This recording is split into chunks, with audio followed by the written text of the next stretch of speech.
Hello everyone, ready হয়ে গেছি। তো এখন যাব আমাদের এখানে খুব জাগ্রত মা হোগলাকালীর মন্দিরে। তো এই মন্দিরে যাওয়ার জন্য দেখো আমার ভাই সকাল থেকে বায়না করছে, আর ঈশান। তো ওকে বললাম ঠিক আছে যা, তুই রেডি হয়ে আয়। তো ও রেডি হয়ে চলে এসছে। তো এখন এসে আমি বলছি তুই কোথায় যাবি, বলছে মা হোগলাকালীর মন্দিরে। বলছে জয় হোগলাকালী মায়ের জয়। তো তোমরাও অবশ্যই কিন্তু কমেন্টে লিখো। তো চলো মায়ের সম্বন্ধে কিছু কথা তোমাদের সঙ্গে শেয়ার করি। তো এই মায়ের পুজো দিতে জানো তো কোনো ব্রাহ্মণের প্রয়োজন হয় না, তুমি যেমনভাবে দেবে তো মা তাতেই সন্তুষ্ট, কিন্তু ভক্তি মনে দেবে বা ভক্তি ভরে দেবে, তো তাতে মায়ের সন্তুষ্ট। আর ওই যে রাস্তাটা দেখলে চলে গেল, ওটা কিন্তু গঙ্গায় যাওয়ার রাস্তা। আর এই রাস্তাটা জাস্ট একটুখানি মাঠের মধ্যে দিয়ে তারপরে কিন্তু আমরা রোডে উঠে পড়বো।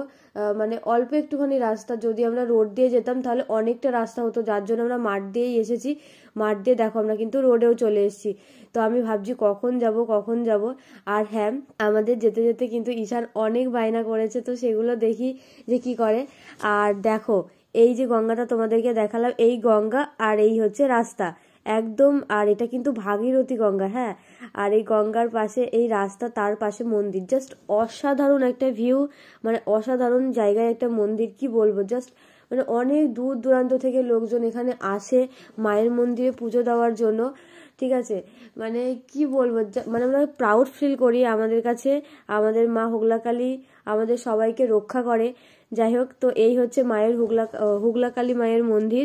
তো এখানে কিন্তু সারাদিন ব্যাপী নাম হচ্ছে, সঙ্গে খিচুড়ি প্রসাদ দিচ্ছে, আর সবাই পুজোও দিচ্ছে। আর সন্ধ্যাবেলায় কিন্তু একটা মায়ের আলাদা নিয়ম রয়েছে, যেটা এখন আমি আর ভিডিওতে বললাম না। সেটা যদি তোমরা দেখতে চাও তো তাহলে অবশ্যই কিন্তু মায়ের মন্দিরে একবার এসো।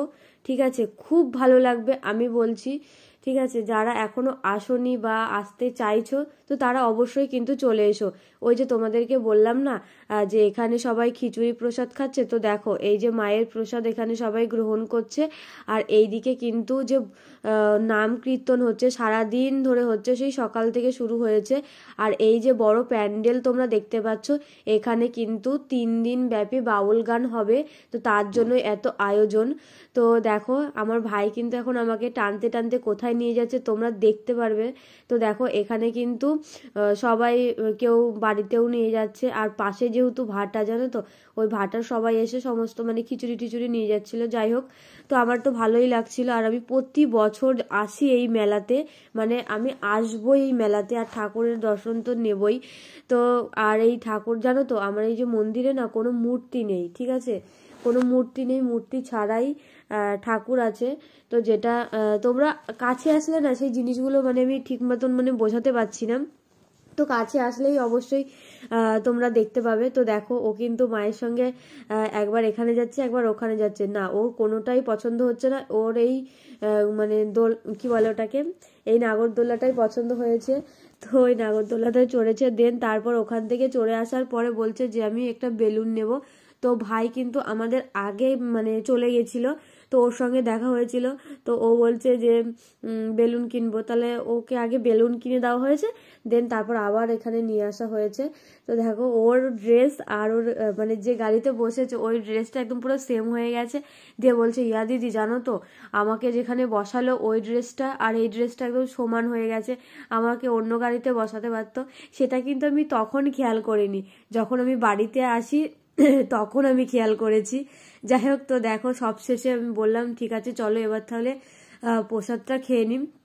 তো তার জন্য এখানে বসেছি। আর ভাই হচ্ছে ঈশানকে নিয়ে গেছিল। তো তারপর আমরা খাওয়ার পরে ঈশানকে ডেকে নিয়ে এসে এক জায়গায় বসিয়ে ওকেও প্রসাদটা খাইয়ে দিলাম। আর হ্যাঁ, ভয়েসটা একটু অন্যরকম হচ্ছে আমি বুঝতে পারছি, গলা বসে গেছে, কাশি হচ্ছে, প্রচন্ড ঠান্ডা লেগেছে, তোমরা একটু ম্যানেজ করে নিও। আর এই সব মিলিয়ে একটা সুন্দর একটা দারুণ মুহূর্ত মানে কাটিয়ে আসলাম। আর হ্যাঁ, তোমরা যদি কেউ বাউল গান শুনতে চাও তো তাহলে অবশ্যই কিন্তু চলে এসো বেনালির চর।